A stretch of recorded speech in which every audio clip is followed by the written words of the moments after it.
हाय सांगने स्वागत करुँ गोटे नुआ भिडियो को आशा करुँ सब खुशी खुशी था आज गोटे भिडियोटा हम ना मु आज किसी देखी कि ना ना आज किसी सेमती किसी हेनी कहीं एत दिन पर मु भिडियोटा आनी है कि एत दिन पर गोटे भिडियोटा आनी आत दिन पर मुझे कौन भिडियोटा करी कारण बहुत किसी कारण अच्छे आज मुझे तुमको से कथा ही कहली बर्तमान में मंदिर अच्छी पछे बुढ़ी बस आगर तो मुझे मंदिर तुमको तुम देखेनि आम गाँ लोक जी सब देखुं से सब तो जानी आम मंदिर कौन जदि भी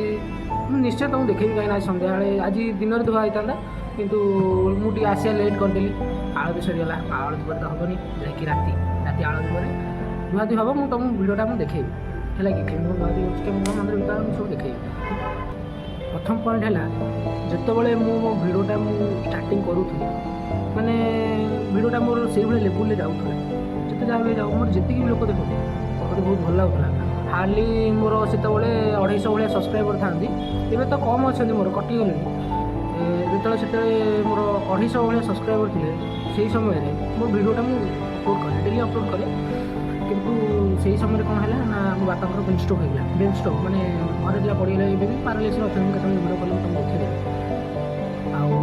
आउे मेडिकल धाँ दौड़ तापर पैसा बहुत पैसा आम करजबार्ज होगा करजबार्ज पर बहुत किसी करजबार्ज है 8 एमती मिनिमम हार्डली 3 लाख 4 लाख भाई आम करजबार्ज होगा ता आगुरी भी आम करज थी जेहतु घरटा करूँ से करज थी ये आमर किसी अवस्था से तापर मु मंदिर आसी रही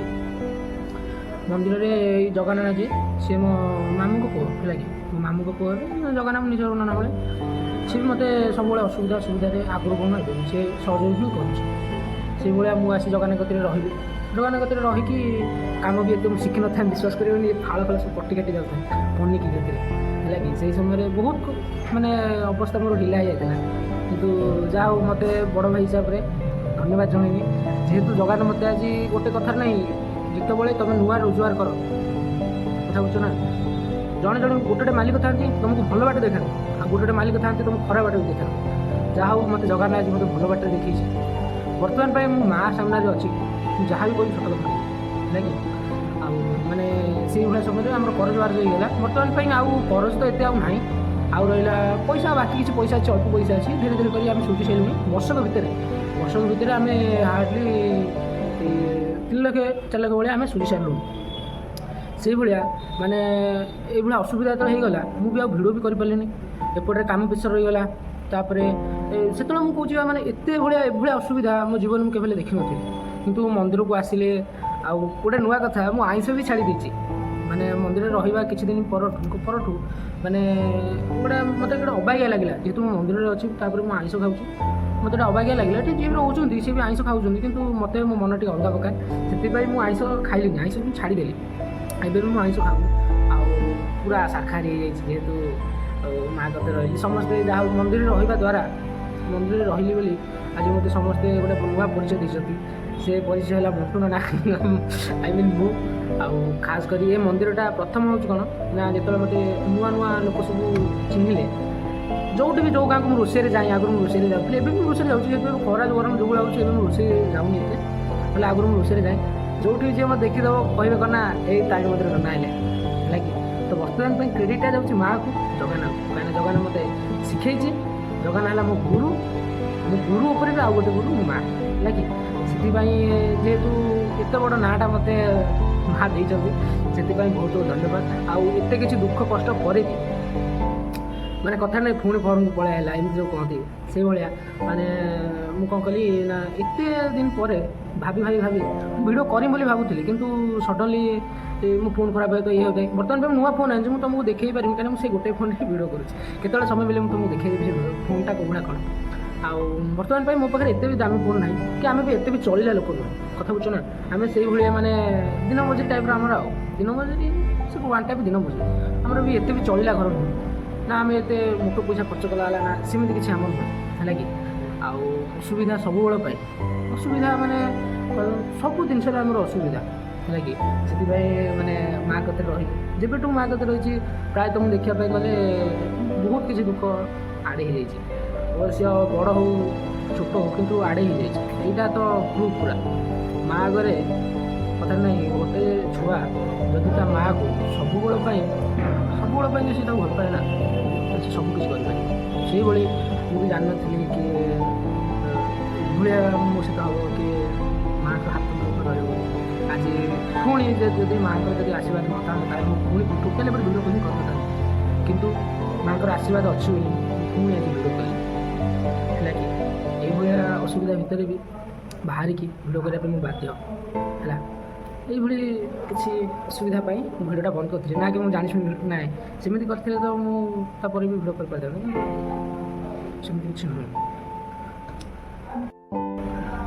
ଏଇଟା କିନ୍ତୁ ସତ କଥା। ତୁମର ଯଦି ବି ତୁମର ଭଗବାନଙ୍କ ଉପରେ ଭରସା ପୁରା ଆଖି ବୁଜିକି ଯଦି ଭରସା ଅଛି ନା, ତୁମ ଭଗବାନ ତୁମେ ଯେଉଁ ଠାକୁରଙ୍କୁ ଭଲ ପାଅ ସେ କେବେ ହେଲେ ତୁମକୁ ଧୋକା ଦେବେନି। ବାସ୍ ତୁମକୁ ଗୋଟେ କାମ କରିବାର ଅଛି, ଆଖି ବୁଝିକି ତୁମେ କର୍ମ କର, ତୁମେ ଯେଉଁ ଜାଗାରେ ପହଞ୍ଚ। ଏ ଭିଡ଼ିଓ କରିବାଟା ମୁଁ ଛୋଟବେଳୁ ଭାବିଥିଲି କି ମୁଁ ଗୋଟେ ୟୁଟ୍ୟୁବରେ ଗୋଟେ ଭିଡ଼ିଓ ଅପଲୋଡ଼ କରିବି, ଏମିତି କରିବି। ମୁଁ କରୁଥିଲି, ଠିକ୍ ଲାଇନ୍ରେ ମୋର ଯାଉଥିଲି, କିନ୍ତୁ ମୋର ବାପା ପାଇଁ ମୁଁ ୱାନ୍ ଟାଇପ୍ ଗୋଟେ ସଡନ୍ଲି କାହାର କେତେବେଳେ କ'ଣ ହେଇଛି ସେ କଥା କ'ଣ କହିହେବ କି? ହେଲା କି ସେଇଭଳିଆ ମାନେ ବାପାର ଦେହ ଖରାପ ନ ହୋଇଥିଲେ ମୁଁ ବି ଏବେ ବି ଆଗରୁ ତ ଭିଡ଼ିଓ କରି ଆସିଥାନ୍ତି। ସେଇଭଳି ମୋର ଭଗବାନଙ୍କର ଭରସା ଥିଲା। ଏଇଟା ହେଉଛି ପୁରା ସତ କଥା। ତୁମେ ଯେତେବେଳେ ଯେଉଁ ମନ୍ଦିରକୁ ଯାଅ ନା ଯିବା ପୂର୍ବରୁ ଯଦି ବି ତୁମେ ଦୁଃଖରେ ଅଛ ନା, ପୁରା ଫୁଲ୍ ଦୁଃଖରେ ଅଛ, ମାନେ କିଛି ଆଉ ଇଏ କରିବା ପାଇଁ ନାହିଁ, କିଛି ପୁରା ମନ ଲାଗୁନି କିଛି, ବାସ୍ ମନ୍ଦିରକୁ ଯିବ। ଯେଉଁ ମନ୍ଦିର ଅଛି ତୁମ ଘର ଆଖପାଖରେ ଯେଉଁ ମନ୍ଦିର ଯାଇକି ହାର୍ଡ଼ଲି ଯଦି ବି ପାରୁଛ ତାହେଲେ ତୁମେ ସେ ସନ୍ଧ୍ୟାବେଳେ ଯେଉଁ ଆଳତୀଟା ହେଉଛି ସେ ଆଳତୀରେ ରୁହ। ଆଳତୀରେ ରହିବା ଦ୍ୱାରା କ'ଣ ନା ମାଆଙ୍କୁ ତୁମେ ଯାହା ବି ମାଗ କଥା ବୁଝୁଛ ନା। ଯଦି ତୁମେ ଦୁଃଖରେ ଅଛ ତାହେଲେ ନିଶ୍ଚୟ ତୁମେ ଆସିବ, ଏଇଟା ପୁରା ଗ୍ୟାରେଣ୍ଟି। ତୁମେ ଯେକୌଣସି ମନ୍ଦିରକୁ ଯାଅ, ଯେଉଁ ମନ୍ଦିରକୁ ଯାଅ, ଯଦି ତୁମ ମନ ଦୁଃଖ ଅଛି ତାହେଲେ ନିଶ୍ଚୟ ତୁମ ମନ ଦୁଃଖ ଆଉ ରହିବନି। କାହିଁକିନା ଖୁସି ହେଇଯିବ ତୁମ ମନ ଏଥିପାଇଁ କି ତୁମେ ବାହାର ଦୁନିଆ ଅଲଗା, ମନ୍ଦିର ଗୋଟେ ଅଲଗା, ଘରଠୁ ମନ୍ଦିର ଅଲଗା। କଥା ବୁଝୁଛ ନା। ଘର ଗୋଟେ ଏଭଳିଆ ଜିନିଷ, ଘରଟା କହିଲେ କ'ଣ ନା ଧରକର ଘର ଭିତରେ ସମସ୍ତଙ୍କର ମାଇଣ୍ଡଟା ଗୋଟେ ନଥାଏ। କିଏ ତୁମକୁ ପଦେ କହୁଛି, କିଏ 10 ପଦ କହୁଛି, ଏମିତି ସେମିତି ହେନ୍ତେନ୍ ହେବ। କିନ୍ତୁ ମନ୍ଦିରରେ ପୁରା ଶୃଙ୍ଖଳିତ, ପୁରା ଶୂନଶାନ ହେଲା କି। ବର୍ତ୍ତମାନ ଦେଖିପାରୁଥିବ ଆମ କେହି ନାହାନ୍ତି, କିନ୍ତୁ ସେପଟ ସାଇଡ଼୍ରେ ସେ ଯଜ୍ଞ ଘର, ଏପଟ ସାଇଡ଼୍ ଏଇ ଯେଉଁ ଯଜ୍ଞ ଘର ଅଛି ଦେଖା ଯଜ୍ଞ ଘରେ ବି ଲୋକ ବସିଛନ୍ତି ହେଲା କି। ଆଉ ଆମର ସେପଟରେ ଏଥର ଧନଲକ୍ଷ୍ମୀ ହେଉଛନ୍ତି, ଧନଲକ୍ଷ୍ମୀ ବସିଛନ୍ତି, ସେପଟେ ବି ଲୋକ ଅଛନ୍ତି। କିନ୍ତୁ ମନ୍ଦିର ପୁରା ଶୃଙ୍ଖଳିତ, ପୁରା ସାଇଲେନ୍ସ। ବୁଝିପାରୁଥିବ ମନ୍ଦିର ଗୋଟେ ଏଭଳିଆ ଜିନିଷ। ମୁଁ ସକାଳୁ ଗାଧୋଇ ପାଧୋଇ ଆସିକି ମନ୍ଦିର ବସିଛି, ଜଳଖିଆ ଘରୁ ମୁଁ ଖାଇଦେଇଥିଲି, ଟିକେ ଜଳଖିଆ ଟିକେ ଖାଇଦେଇକି ଜଳଖିଆ ଖାଇକି ଆସିକି ମନ୍ଦିର ବସିଛି। ଆଉ ଯେତେବେଳେ ମୋତେ ଭୋକ ନ କରେ, ମାନେ ଭୋକ ଯେତେବେଳେ ଜୋରସୋର ମୋତେ ହୋଇ ମୋତେ ପ୍ରବଳ ଜୋର, ସେତେବେଳେ ମୁଁ କ'ଣ କରେ, ଏଇଟା ଗୋଟେ ସେ ଯେଉଁ କାଙ୍ଗୁଲାରେ ଯେଉଁ ଭୋଗ କିଛି ଅଛି, ମୁଁ ତ ଏଠୁ ଯାଇପାରିବି, ସେ ପୂଜା କରିବା ପାଇଁ ଆଣି ଭୋଗ ଦେଇକି ଯାଇଛନ୍ତି। ସେଠି ଯେଉଁ ଭୋଗ ସବୁ ଅଛି, ଭୋଗକୁ ସବୁ ଯେତେ ଯାହା ହେଲେ ଏତେ ବି ଖାଏନି, କାହିଁକିନା ଲୋକ ମନ୍ଦିରକୁ ଆସୁଛନ୍ତି, ତାଙ୍କ ପାଇଁ କିଛି ରଖିନି। ହାର୍ଡ଼ଲି ମୁଁ କଦଳୀ 2ଟା ଏଇ ସେଉ ଯାହା ପାଇଁ ସବୁ ଖାଇଦେଇକି ଯାହା ମୋ ଭୋକଟା କିନ୍ତୁ ମିଟିଯାଏ। ଆଉ ଟାଇମ୍ ହେଲେ ମୁଁ ଘରକୁ ପଳେଇଯାଏ, ସରିଲା ଆଉ ନା। ଯେତେବେଳେ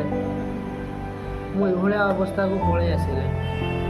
ତାପରେ ମୁଁ କେବେ ହେଲେ ଭାବିନଥିଲି କି ମୁଁ ପୁଣି ଆଉ ଥରେ ଏଭଳିଆ ଗୋଟେ ଭିଡ଼ିଓଟା କରିଲି ଭିଡ଼ିଓ। ଠାକୁରଙ୍କ ଇଚ୍ଛାରୁ ମୁଁ ଭିଡ଼ିଓଟା କରିଲି। ଯଦି ବି ଆପଣମାନଙ୍କୁ ଭିଡ଼ିଓଟା ପସନ୍ଦ ଆସିଛି,